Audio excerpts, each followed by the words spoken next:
Bismillahirrahmanirrahim.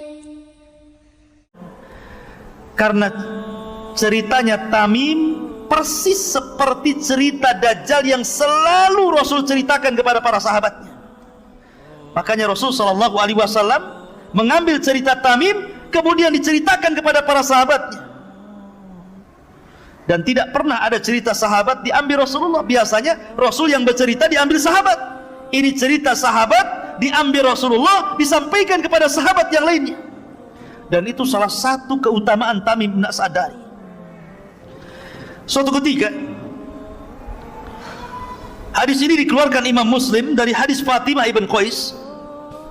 Kata Fatimah ibn Qais, aku mendengar ada seorang yang menyuruhkan as-salatul jami'ah. Kalau ada seruan as-salatul jami'ah, berarti ada sesuatu yang penting yang harus hadir di masjid.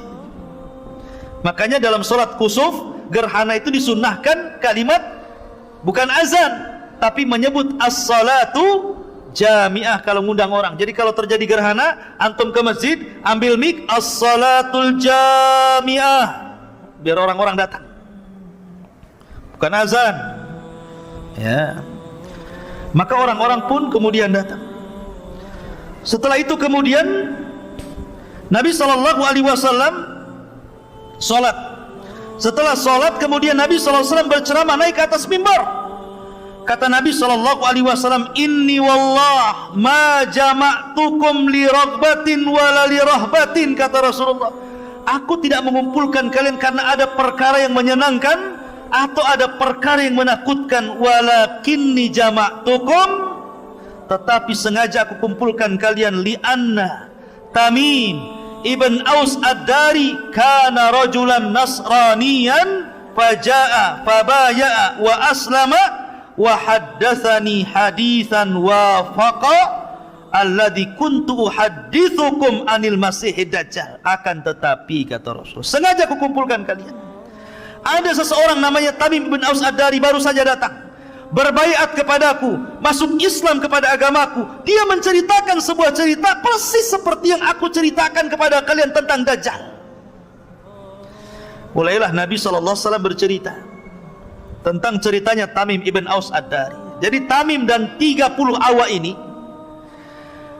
hendak melakukan perjalanan perniagaan, mau dagang. Rupanya di tengah lautan datang ombak sangat besar, menggulung kapalnya, dipermainkan ombak sehingga kapalnya akhirnya terhempas sedikit demi sedikit, entah berantah ada di pulau mana. Tiba-tiba berhari-hari, ada yang mengatakan syahron, 1 bulan, diombang ambing tak kemana. Akhirnya tiba-tiba Tamim bin Aus ad-Dari terdampar di sebuah pulau setelah 1 bulan dipermainkan ombak. Bayangkan 1 bulan dipermainkan ombak, ya. Bahkan mereka sudah membuang semua isi perahu biar enteng, biar tidak berat, sehingga mereka mengalami kebangkrutan.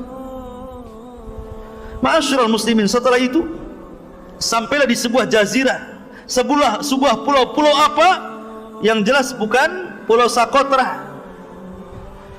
Wallahu a'lam.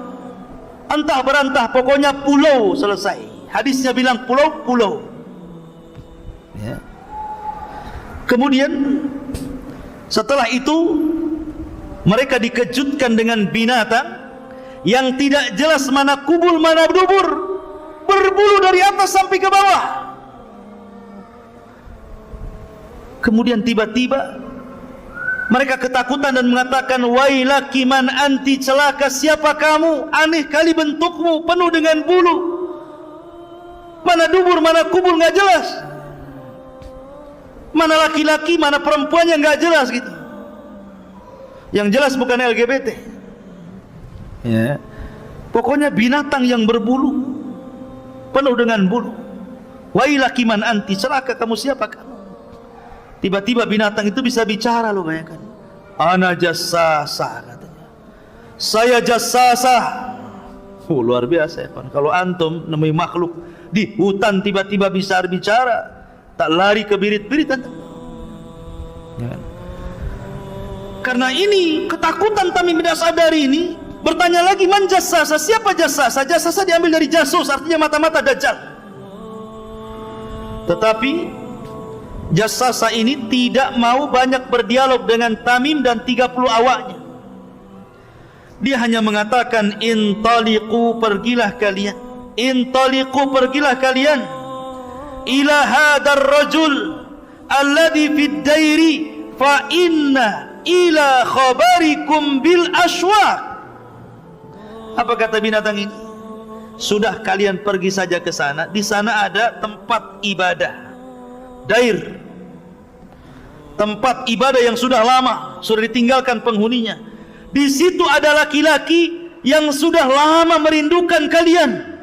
Kaget dia, kenal pun tidak, tiba-tiba dibilang merindukan kedatangan kalian.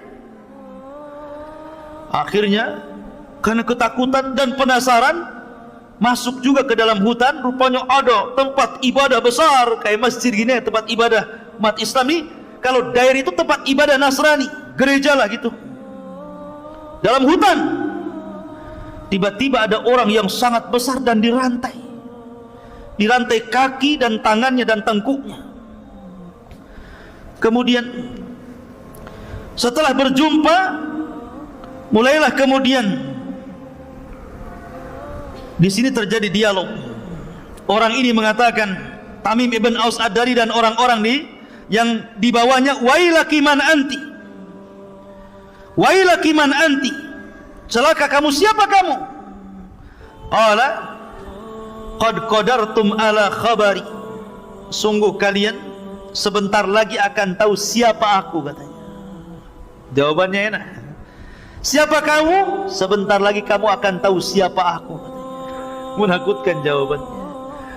Mulailah dia bertanya tentang, pertama, nakhlun bil baisan, kebun kurma yang ada di Palestina. Semua ini pertanyaan soal Palestina. Kebun kurma di Baisan, kemudian danau Tiberias, kemudian mata air Zughar. Ini ditanyakan nih, apakah kebun kurmanya masih berbuah? Apakah danaunya masih berair? Apakah mata airnya masih penuh dengan air dan dipakai pertanian? Maka kata Tamim ibn Aus Ad-Dariyah, kurmanya masih banyak dan itu kurma terbaik di Arab. Airnya masih penuh, mata airnya masih lancar. Kata Dajjal, sebentar lagi kurmanya akan habis, tidak akan ada panen lagi. Sebentar lagi danaunya akan kering dan tidak ada air lagi. Sebentar lagi mata air itu tidak mungkin memancarkan lagi dan orang akan terjadi kekeringan. Kemudian kata Dajjal, setelah beliau menanyakan 3 perkara, kemudian mulai bertanya tentang kemunculan Rasul sallallahu alaihi wasallam. Kata orang ini, dia mengatakan, akhbiruni an nabiyyin ummiyin, ceritakan tentang seorang nabi yang diutus kepada orang yang ummi itu. Hal dhahar, apakah sudah tampak? Maka kata Tamim ibn Aus Ad-Dariyah, dia sudah tampak. Dia seorang nabi yang asalnya Mekah, kemudian hijrah ke Yathrib. Kata Dajjal, gimana perbuatan kaumnya, apakah memerangi atau tidak? Ya, memeranginya. Terus bagaimana menurut kalian tentang orang-orang yang ada di Yathrib? Apakah ikut memeranginya? Tidak, mereka adalah orang-orang yang baik, yang mengikuti dan taat kepada Nabi tersebut. Kata Dajjal, sungguh mereka benar, sungguh mereka benar. Maka Dajjal mengatakan kepada Tamim dan para pengikutnya, ikutilah Nabi itu, fa innahu alal haq, dia di atas kebenaran. Dajjal nyuruh ngikuti Nabi, ya. Fa innahu alal haq, dia di atas kebenaran. Maka akhirnya Dajjal mengatakan, sebentar lagi aku sudah akan diizinkan Allah untuk keluar, dan tidak ada satupun tapak di bumi ini melainkan aku injak kecuali Mekah dan Madinah dan Thayyibah. Madinah disebut Thayyibah, kata Dajjal. Kemudian Dajjal mengatakan, aku tidak bisa masuk ke 2 tempat tersebut karena ada malaikat yang menjaganya. Ketika Tamim menceritakan sampai di situ, Rasul mengambil tongkat, kemudian memukul-mukul dan mengatakan, hadhihi Thayyibah, hadhihi Thayyibah, inilah Madinah, inilah Madinah. dengan bangganya, Dajjal tidak akan masuk di situ. Kemudian Nabi SAW mengatakan, sungguh aku sangat takjub dengan cerita Tamim. Sesungguhnya ceritanya sama dengan apa yang aku ceritakan kepada kalian, dan sesungguhnya Dajjal itu innahu min bahri Syam, innahu min bahril Yaman. Oh, Dajjal itu ada di laut Syam. Oh bukan, ada di laut Yaman. La bal hiya min kibalil masyriq, ma huwa min kibalil masyriq, ma huwa min kibalil masyriq, ma huwa wa aw'ama biyadihi ilal masyriq. Oh bukan, bukan laut Yaman, bukan laut Syam, tapi Dajjal itu sebelah timur. Dajjal itu sebelah timur. Dajjal itu sebelah timur. Dan dia mengisyaratkan dengan tangannya sebelah timur. Maka Dajjal tidak tahu di mana tempatnya, tapi dari hadis Tamim ibn Aus Ad-Dari bahwa Dajjal itu ada dan sudah muncul. Adapun hadis Nabi SAW bahwa tidak ada satupun jiwa yang hidup melebihi 100 tahun di zamanku, pasti dia sudah mati. Maka hadis ini umum, dan hadis Dajjal itu khusus. Maka Dajjal, pengecualian dari hadis ini termasuk juga iblis. Tidak bisa matikan iblis itu. Sejak zaman dulu sampai kiamat baru mati. Maka Dajjal juga sama, diberikan usia panjang. Ya. Lah ikhwatu fiddin, karena Dajjal itu dikabarkan oleh Rasul sudah ada dan sangat menakutkan fitnahnya, sehingga para sahabat menyangka bahwa Dajjal itu ada di kebun kurma Madinah. Sampai-sampai ketika ada kabar tentang anak kecil namanya Ibnu Sayyad atau Saf, itu mirip dengan Dajjal ciri-cirinya. Sampai mereka khawatir, Dajjal sudah keluar. Padahal Ibnu Sayyad masih kecil, anak belum balik. Tapi Nabi SAW dia berusaha untuk mencari-cari kabarnya. Apakah Ibnu Sayyad ini Dajjal kecil yang akan menjadi Dajjal besar kemudian yang akan keluar di akhir zaman? Maka dia mencoba untuk mencari-cari kabarnya. Di bawahnya Umar, di bawahnya Abu Bakar. Kemudian dilihat-lihat, rupanya Ibnu Sayyad ini anak kecil yang suka membawa kabar, kadang benar, kadang dusta, kadang hayal, kadang hakikat. Pokoknya dia punya ilmu dukun istilahnya. Kemudian Nabi mengetes dia, ya Ibnu Sayyad, inni khaba'tu laka khib'an. Hei Ibnu Sayyad, dia masih kecil Ibnu Sayyad ini, belum balik. Diajak dialog oleh Nabi SAW, kayak betul aja. Hei Ibnu Sayyad, di dada saya, kata Rasulullah, saya menyembunyikan beberapa kalimat. Ketika itu Rasul menyebutkan tentang surah Ad-Dukhan, fartaqib yauma ta'tis sama bidukhanin mubin.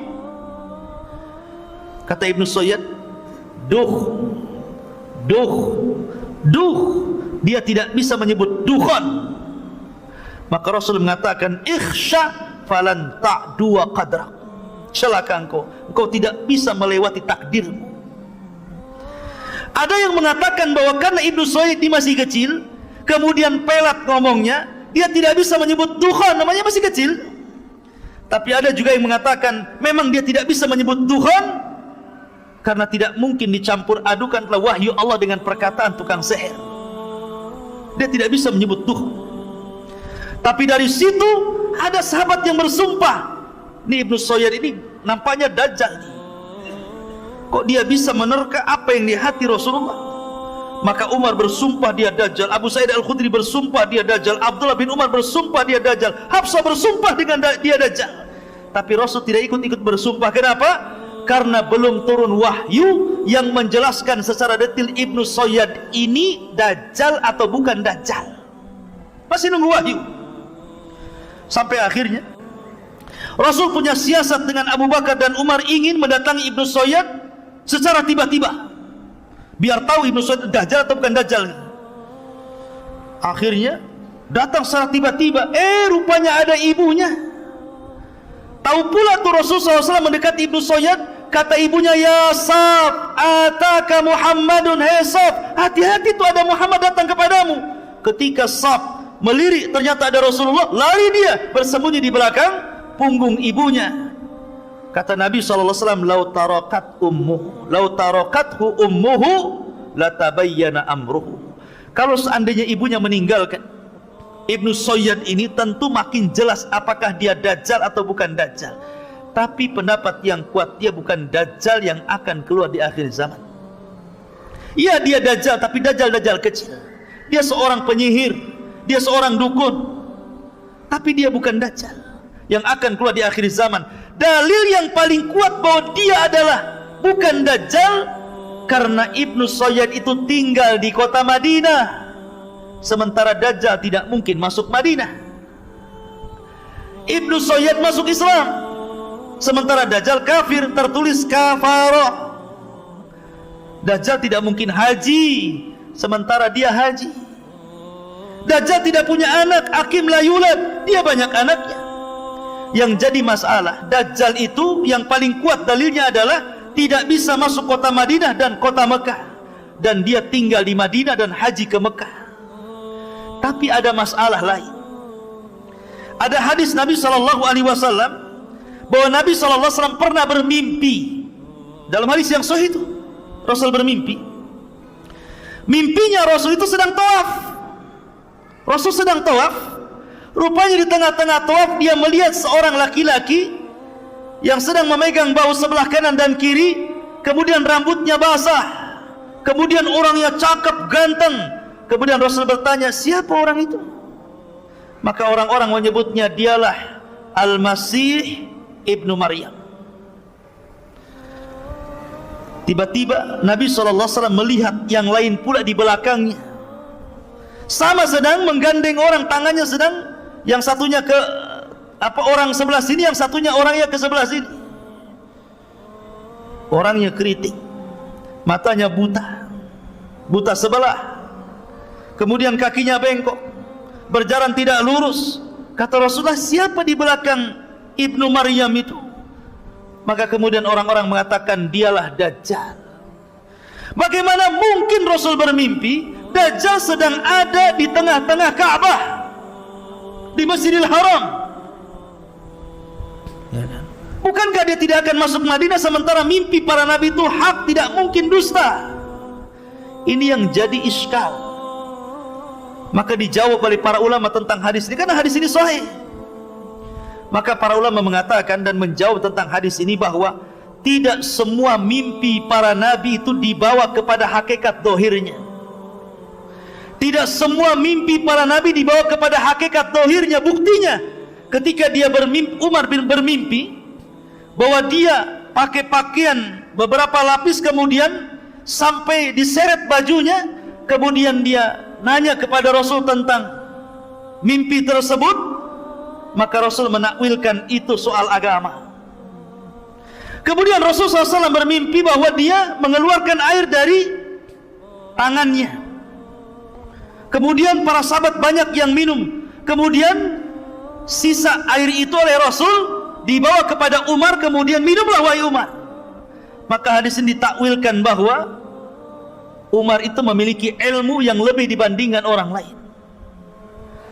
Pertama ditakwilkan agama, yang pertama ditakwilkan ilmu. Jadi terkadang mimpi itu tidak harus dibawa kepada hakikatnya, walaupun itu mimpi Nabi, karena akan bertentangan. Boleh jadi takwilnya maknanya bahwa Isa bin Maryam inilah yang kelak akan membunuh Dajjal, karena sama-sama Al-Masih kan. Al-Masih Isa bin Maryam, Al-Masih Dajjal. Kalau Al-Masih ibni Maryam, Al-Masih itu memiliki makna fa'ilun. Kalau Al-Masih Dajjal memiliki makna Al-Maf'ulu. Itu perbedaannya. Kalau dalam bahasa Arab, Al-Masih Isa, Al-Masih memiliki makna Al-Fa'il, dan Al-Masih Dajjal memiliki makna Al-Maf'ul. Apa maknanya? Kalau Al-Masih Isa bin Maryam diartikan memiliki makna fa'il, pelaku, karena Isa itu kalau ada orang buta diusapnya sembuh tuh. Setiap dia mengusap orang buta sembuh, dia yang mengusap, atas izin Allah sembuh. Tetapi Dajjal itu Al-Masih memiliki makna Al-Maf'ul, yang dihapus, karena matanya dihapus oleh Allah Azza wa Jalla sehingga buta sebelah. Ada juga yang mengatakan Al-Masih di sini artinya karena Dajjal itu berkeliling dunia selama 40 hari. Tidak ada satupun bumi kecuali diinjaknya. Tapi pendapat yang kuat disebutkan Al-Masih, Dajjal dan Al-Masih Isa bin Maryam. Kalau Masih Isa bin Maryam Al-Masih Al-Huda, dan Al-Masih Ad-Dajjal itu Al-Masihud Dhalalah. Ma'asyiral muslimin yang dimuliakan Allah Azza wa Jalla. Lalu bagaimana caranya kita, sebelum saya bercerita tentang masalah Isa bin Maryam, bagaimana cara membunuh Dajjal? Ada beberapa hal yang ingin saya sampaikan kepada antum terkait dengan bagaimana caranya kita ini terhindar dari fitnah Dajjal. Pertama, tadi saya sudah sebutkan, perbanyak menyebut Dajjal di mimbar-mimbar. Jangan bosan hadir di kajian tentang akhir zaman, ya, kajian akhir zaman, seperti bercerita tentang Dajjal, tapi tentu sesuai dengan hadis dan Al-Quran dan pemahaman para ulama yang sahih, bukan dengan prediksi, karena ini perkara gaib, ya. Sibukkan dengan, nggak apa-apa ngaji di akhir zaman. Banyak ustaz-ustaz kita yang lurus akidahnya menceritakan tentang akhir zaman. Pelajari tentang Dajjal, pelajari tentang turunnya Isa, pelajari tentang Ya'juj dan Ma'juj gitu. Karena selama masih ada yang menyebutkan Dajjal di mimbar-mimbar, maka Dajjal tidak mungkin keluar. Dan jangan bermimpi hidup ketika Dajjal muncul, ikhwan. Jangan bermimpi, jangan bercita-cita ingin hidup ketika Dajjal keluar. Biar saya hidup dengan Imam Mahdi, saya akan lawan Dajjal. Nanti ketemu Dajjal, kelepek-kelepek Anda, jadi pengikutnya paling depan lagi, ya. Yang kedua, perbanyak isti'adzah. Makanya Imam Ibnu Hazm rahimahullah ta'ala dalam kitabnya Al-Muhalla sampai mengatakan termasuk rukun daripada rukun-rukun salat membaca 4 perlindungan sebelum salam. Berlindung dari fitnah jahannam, berlindung dari fitnah kubur, berlindung dari fitnah buruknya kehidupan dan kematian, berlindung dari fitnah Dajjal. Kata Imam Ibnu Hazm, membaca 4 perlindungan ini rukun dari rukun-rukun salat. Kalau tidak dibaca tidak sah salatnya. Tapi ini pendapat dohiri, pendapat Ibnu Hazm, pendapat yang benar, tidak sampai rukun, hanya sunnah saja, ya kan? Mustahab. Kalaupun tidak dibaca sah salatnya. Tapi menunjukkan bahwa sampai al-zahiri, yang dalam hal ini Al-Imam Ibnu Hazm sampai mengatakan saking pentingnya berlindung dengan Dajjal, sampai berpendapat rukun dibaca sebelum salam, kalau tidak sah salatnya. Sampai seperti itu, saking bahayanya Dajjal itu. Maka jangan pernah lewatkan, walaupun pendapat yang benar tidak rukun. Kemudian yang ketiga, membaca permulaan 10 ayat surah Al-Kahfi atau membaca 10 ayat akhir surah Al-Kahfi. Kalau bisa dua-duanya, baca 10 awal, baca 10 akhir. Lebih bagus lagi baca semua. Baca semua. Karena sering, tadi saya sudah katakan, kenapa surat ini sangat luar biasa untuk membentengi Anda untuk menghadapi fitnah Dajjal. Karena Dajjal membawa 4 fitnah. Fitnah agama, fitnah harta, fitnah kekuasaan, fitnah dengan ilmu. Dan dalam ayat surah Al-Kahfi ada cerita tentang 4 fitnah itu. Cerita Ashabul Kahfi, cerita Dzulqarnain, cerita Musa dengan Khadir, dan cerita tentang Ashabul Jannataini. Cerita Ashabul Kahfi fitnah agama, cerita Dzulqarnain fitnah kekuasaan, cerita Ashabul Jannataini cerita harta, fitnah harta, dan fitnah ilmu ketika cerita Musa dengan Khadir. Dan 4-4-nya ada pada Dajjal. Maka kalau hari Jumat baca surah Al-Kahfi. Kemudian perkuat iman dan ilmu. Sering hadir di majelis ilmu, sering datang di kajian. Bukan hanya bab Dajjal saja. Kalau bab Dajjal muncul antum, giliran bab yang lain malas. Kenapa malas? Bukan bab Dajjal katanya, ya. Kok semangat, iya, karena temanya bagus, tema akhir zaman. Kalau tema awal waktu kayaknya enggak, ini akhir zaman, menarik katanya. Kalau enggak menarik enggak mau datang.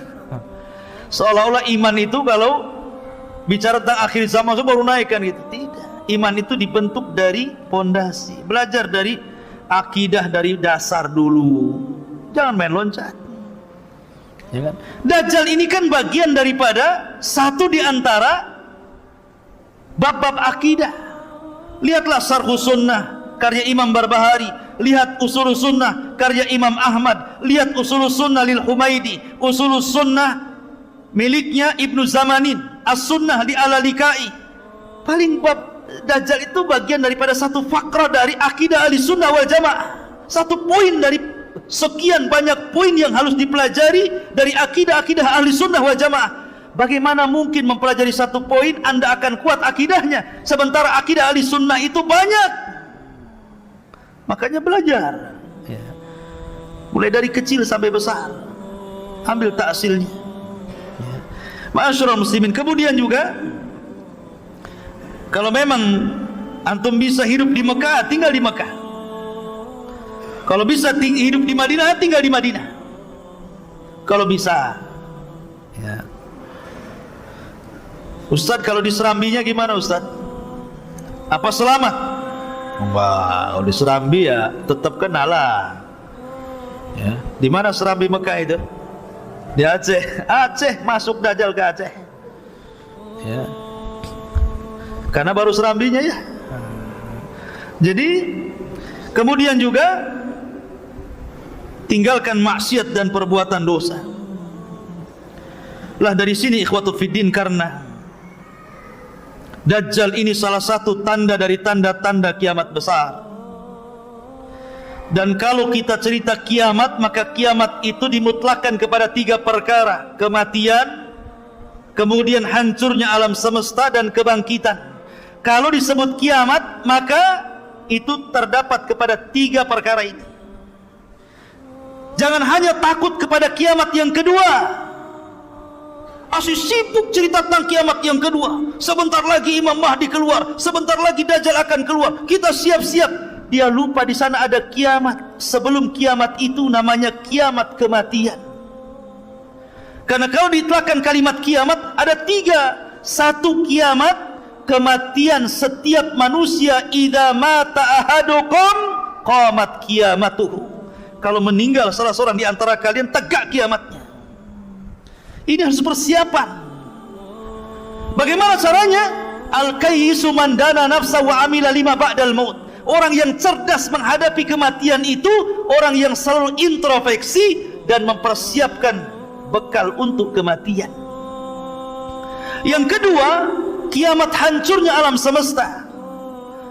Makanya dalam Al-Quran ada namanya suratul kiamah. Itu juga dimutlakkan kepada kiamat. Ini pun harus kita siap-siap. Karena Al-Quran menyebutkan kiamat telah dekat, tapi dekatnya seberapa wallahu alam. Jangan memprediksi dengan sekian tahun. Yang jelas sudah dekat. Kapan? Wallahu alam. Kemudian ada kiamat yang lebih besar. Namanya kiamat kebangkitan. Ini kiamat harus dihadapi betul-betul, karena kita akan menghadapi perjalanan yang sangat melelahkan, sangat panjang, penuh dengan lika-liku. Sampai Abu Hurairah menangis dan mengatakan, bagaimana aku akan mampu melakukan perjalanan itu kalau bekalku sedikit, sementara jalanku sangat panjang. Itu harusnya, ya. Ma'asyiral muslimin yang dimuliakan Allah Azza wa Jalla. Baik, kembali ke awal, bahwa setelah Dajjal merusak ke sana kemari dan pasukan Imam Mahdi tidak sanggup mencegah pasukan Dajjal, akhirnya Imam Mahdi pun terpaksa bersembunyi di Bukit Tur. Di Bukit Tur bersembunyi karena mereka tidak sanggup melawan Dajjal. Karena Dajjal tidak bisa dilawan. Makanya Umar bin Khattab ketika hendak membunuh Ibnu Sayyad yang disangka Dajjal, apa kata Rasulullah? Ketika Umar mengatakan, ya Rasul, da'ni adrib unuka, Rasul, biarkan ku penggal tu lehernya si Ibnu Sayyad itu, katanya. Kata Rasul, jangan. In yakunhu fala tastati biqatli. Kalau memang dia betul-betul dajjal, kau tidak akan bisa membunuhnya. Fa illam yakunhu fala hajata biqatli. Kalau dia bukan dajjal, ngapain kau bunuh, katanya Rasul. Artinya bahwa kalau memang itu dajjal, kata Rasul, tidak ada yang bisa membunuh kecuali Nabi Isa. Makanya karena ini sudah disabdakan Rasul dan sudah hafal kaum muslimin, makanya mereka pun tidak lanjut untuk melawan dajjal, walaupun sebelumnya sudah mengalami peperangan yang melelahkan, mengalami kemenangan yang luar biasa, menghadapi pasukan kuat, pasukan besar, pasukan yang mayoritas di akhir zaman. Karena kaum muslimin akan minoritas, yang mayoritas itu orang-orang Nasrani nanti, ya. Tetapi ketika menghadapi dajjal mereka tidak sanggup. Makanya sembunyi di bukit Tur. Sampai kepala kerbau itu lebih baik dibandingkan dinar. Karena punya uang buat apa? Dapat harta ghanimah, harta rampasan perang, emas di mana-mana, tapi yang jual makanan nggak ada, buat apa? Makanya dikatakan kepala kerbau lebih baik dibandingkan dinar. Mereka terkepung di situ. Sampai akhirnya kalau mereka tetap bertahan di situ, mereka akan mati kelaparan. Maka mereka bertekad, sudahlah, daripada kita dalam kondisi seperti ini tersiksa, nyerang tidak, nyerah pun tidak, sudah, kita harus hidup senang atau mati syahid. Maka Imam Mahdi setuju. Pasukan disiapkan. Di malam itu mereka istirahat dengan total, dengan nyenyak. Kemudian datang sepertiga malam mereka bangun. Ketika datang di waktu subuh, mereka pun melantunkan azan. Tiba-tiba Isa bin Maryam turun. Isa bin Maryam turun. Turun ke mana? Turun ke bumi. Ada yang mengatakan, ikhwatu fiddin, kenapa Isa bin Maryam ini turun? Satu alasannya, Isa bin Maryam, hikmah turunnya Isa bin Maryam ke bumi itu, pertama untuk membantah orang Yahudi yang mengatakan bahwa mereka sudah membunuh Isa. Apa kata orang Yahudi? Wa qauluhum inna qatalnal masih ibn Maryam Rasulullah. Maka Allah katakan, wa ma qataluhu wa ma sallabuhu walakin syubbiha lahu, sampai kepada ayat wa ma qataluhu yakina bal rafa'ahu Allahu ila sama. Orang Yahudi mengatakan kami sudah membunuh Isa bin Maryam Rasulullah. Maka Allah mengatakan mereka tidak membunuhnya, mereka tidak menyalib di tiang saliban, bahkan Isa diserupakan, sampai kepada ayat dan mereka tidak yakin membunuhnya. Bahkan Allah angkat Isa sampai ke langit. Ketika dia turun, dia hendak membantah keyakinan orang Yahudi bahwa dia belum dibunuh Yahudi. Enak saja main dibunuh. Saya enggak, masih hidup. Siapa yang membunuh saya? Enggak ada yang membunuh saya. Dengan turunnya Isa bin Maryam terbantahkan prasangka Yahudi. Yang kedua, turunnya Isa bin Maryam untuk menjelaskan kedustaan orang-orang Nasrani yang mengatakan dia anak Tuhan, yang mengatakan dia satu di antara tiga Tuhan, yang mengatakan dia adalah Tuhan itu sendiri. Nanti pada hari kiamat Allah akan memanggil Isa, ya Isa bin Maryam, a anta qulta linnasi ittakhiduni wa ummiya ilahaini min dunillah. Kata Allah, hai Isa, kau ya yang mengatakan kepada manusia, ambillah aku dan ibuku sesembahan selain daripada Allah. Kata Isa, subhanak, maha suci engkau ya Rabb, in kuntu qultu faqad alimta, kalau aku mengucapkannya kau sudah tahu. Makanya Isa turun untuk mendustakan prasangka orang-orang Nasrani yang selama ini menganggap Isa Tuhan. Maka dia datang sebagai Rasulullah, utusan Allah, tapi bukan untuk menyebarkan risalahnya. Dia punya tugas membunuh Dajjal, membunuh babi, mematahkan salib, kemudian menegakkan hukum keadilan dan dia ikut untuk mendakwahkan syiar Islam, mengajak orang Nasrani masuk ke dalam Islam. Itu tugasnya. Ya. Kemudian yang ketiga, bahwa turunnya Isa bin Maryam itu karena sudah dekat ajalnya. Dia harus turun ke bumi dan akan dikuburkan di bumi karena sudah dekat ajalnya, dia harus turun. Ada juga yang mengatakan itu hikmahnya. Ada juga yang mengatakan bahwa dia berdoa kepada Allah ketika dia dalam mimpinya melihat sifat Rasulullah dan umatnya, maka dia kemudian minta ditangguhkan usianya kepada Allah dan Allah kabulkan, sampai akhirnya dia pun dipanjangkan usianya sampai 500 tahun lebih. Akhirnya berjumpa dengan Rasul ketika Isra dan Mi'raj. Satu-satunya nabi yang berjumpa secara ruh dan jasad adalah Nabi Isa di langit. Yang lainnya ruh semua karena sudah mati. Ya. Kemudian dia pun dijumpakan dengan umatnya, makanya turun dan langsung berjumpa dengan pasukan Al-Mahdi. Ketika itu sudah azan, siap qomat. Tiba-tiba dari langit Isa turun, diapit dengan 2 malaikat, rambutnya basah. Kalau dia kemudian menenggak seperti ini, maka akan airnya itu seolah-olah air itu seperti permata, seperti jamrud, ya, bercahaya. Kalau dia kemudian menonggak ke bawah begini, maka tetesan-tetesan air, dan ingat dia punya nafas sejauh mata memandang. Isa itu kalau bernapas itu akan sampai ke arah sejauh mata memandang. Kalau sekali tiup, ini anginnya melesat sampai sejauh mata memandang. Siapapun orang kafir yang menghirup nafasnya Isa pasti mati. Ya. Kalau antum, ya makan jengkol dulu lah ya. Ya. Ma'asyiral muslimin yang dimuliakan Allah Azza wa Jalla. Maka Isa pun turun. Di mana? Di Manar, di sebuah menara yang berwarna putih di Damaskus sana, sebelah timur Damaskus. Menaranya sudah ada. Sampai sekarang sudah ada menara itu, persis seperti yang diwahyukan Rasul sallallahu alaihi wasallam. Yang diwahyukan Allah kepada Rasul sallallahu alaihi wasallam, yang disampaikan kepada kita. Menara itu ada hari ini. Anda tengok aja di Google. Ya. Ma'asyiral muslimin, lah ketika Isa bin Maryam turun, kemudian langsung menemui kaum muslimin yang sedang sholat, yang akan sholat subuh. Isa bin Maryam mengatakan kepada Imam Mahdi mengatakan kepada Isa, karena langsung kenal. Kenapa Imam Mahdi langsung kenal dia Isa?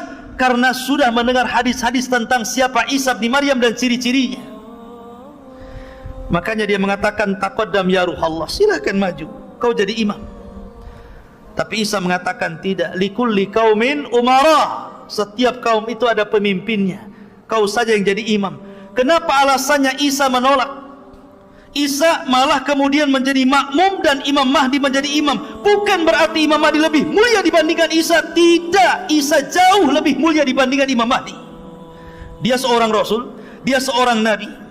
Dia Nabi yang paling masyhur dari Nabi-Nabi yang akhir dari Nabi-Nabi Bani Israel. Ya. Tapi kenapa dia kemudian tidak mau jadi imam dan jadi makmum? Pertama, karena tidak diturunkan Al-Quran kepada Isa. Isa itu diturunkan Injil. Tidak mungkin imam pakai Injil, pakai Quran lah. Ya kan? Ya. Yang kedua, Isa bin Maryam, kenapa dia tidak mau menjadi imam? Karena tadi takrimatallah ala hadhil ummah, untuk memuliakan umat ini.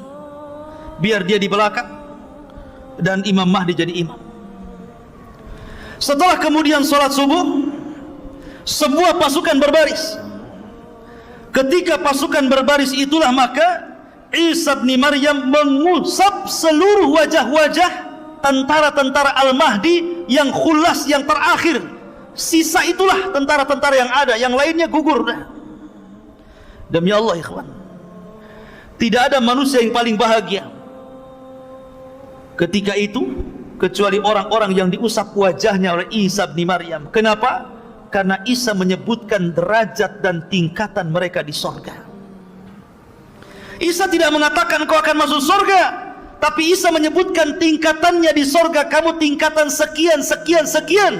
Dan Allah siapkan khusus untuk para mujahidin fisabilillah 100 tingkatan di sorga.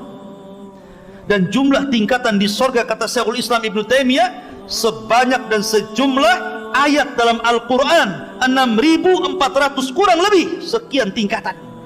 Dan para mujahidin dikhususkan 100 tingkatan. Maka Isa menyebutkan tingkatan-tingkatan kalian di sorga. Maka berbahagialah orang-orang yang diusap Isa bin Maryam.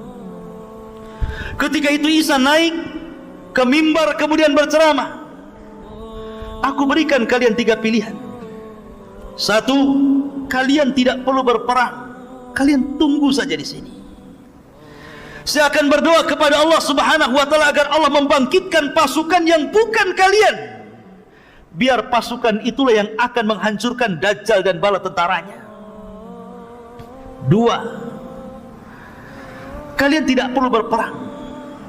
Biar aku berdoa kepada Allah agar Allah mengirimkan bencana yang sangat dahsyat, sehingga dengan bencana itu meluluhlantakkan Dajjal dan membunuh Dajjal dan para pengikutnya. 3, atau pilihan yang ketiga, kita perang. Saya pimpin kalian.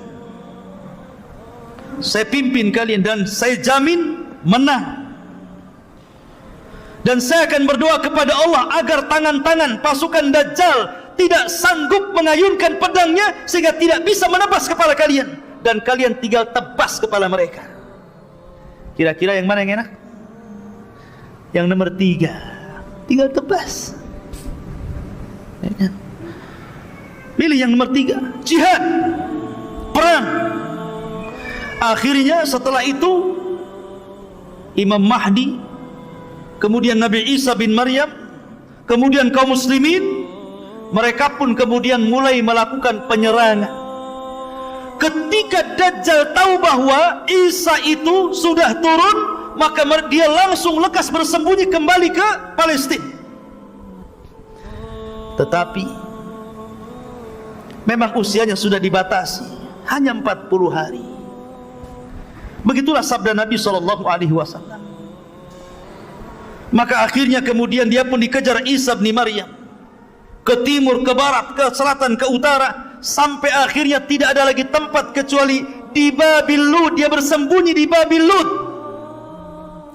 Maka Isa bin Maryam memegang tonggatnya, memegang tombaknya.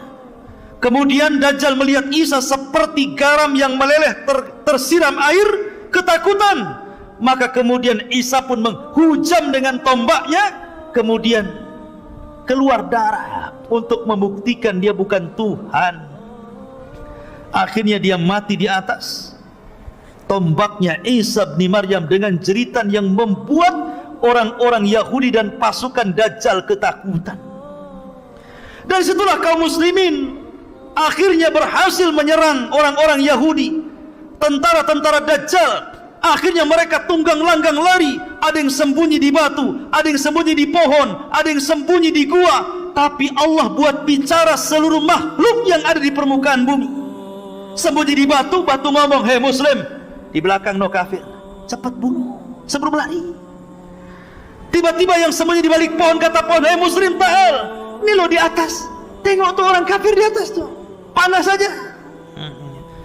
Pokoknya sembunyi di mana saja, semua bisa bicara, kecuali satu pohon, kata Rasulullah. Pohon itu bisu, tidak mau bicara, malah ikut melindungi orang Yahudi. Namanya pohon Gorkot, yang konon katanya orang Israel sudah menanam pohon Gorkot ini dan sudah tinggi. Sayangnya tahun berapa saya lupa, pernah kebakaran tuh hutannya, karena dikirim layang-layang oleh orang Palestina yang taruh apa namanya, taruh api.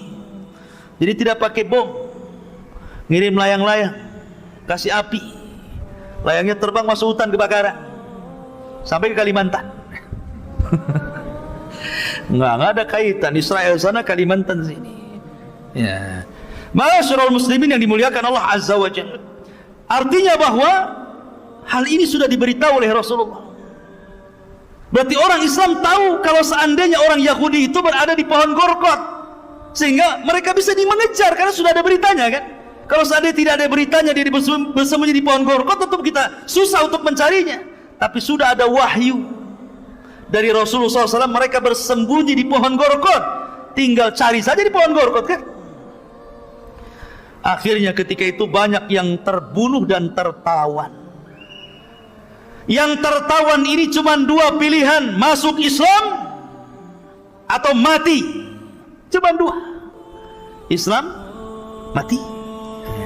Kalau di zaman Rasul tiga, masuk Islam atau bayar upeti. Tetap kamu kafir gak apa-apa, tapi bayar upeti. Hatta yu'tul jizyata an yadi wa hum saghirun. Tetap bayar upeti, tapi kamu harus merendah kepada kaum muslimin. Kemudian yang ketiga, kalau melawan, bunuh. Tapi ketika itu pilihannya cuma dua, masuk Islam atau mati.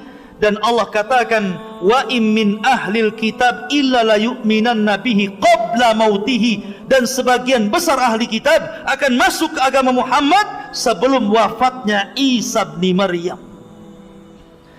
Ketika itu Isa bin Maryam hidupkan selama 40 tahun. Walaupun khilaf, ada yang mengatakan 7 tahun, ada yang mengatakan 40 tahun. Tapi pendapat yang kuat wallahu alam 40 tahun Isa akan hidup.